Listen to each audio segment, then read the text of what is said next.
Na de campagne van de gemeente Achtkarspelen is de gemeente Tjitjerksterdiel los mij een daaldersplakje. Maar onder oren een hybride kantoor midden in Burgum probeert de gemeente Tjitjerksterdiel na een mijwerkers om te bieden. We wonen in een hele mooie gemeente. We werken in een mooie gemeente met prachtige plekken. En wij vinden het ook belangrijk dat je in de gemeenschap werkt. Dus daarom ook dat we het bureau nu midden op de markt hebben staan.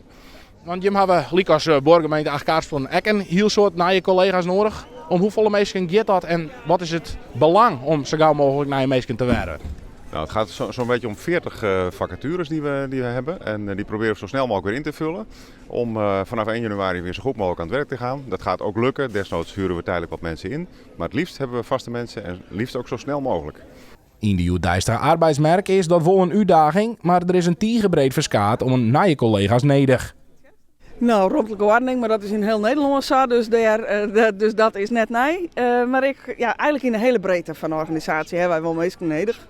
En wat wij zien bij mensen die het ompakken willen, maar die het creatief binnen, die het lef hebben, die het wat doren, die het vrij doren te denken, nou, dat zijn mensen die het eigenlijk ziek.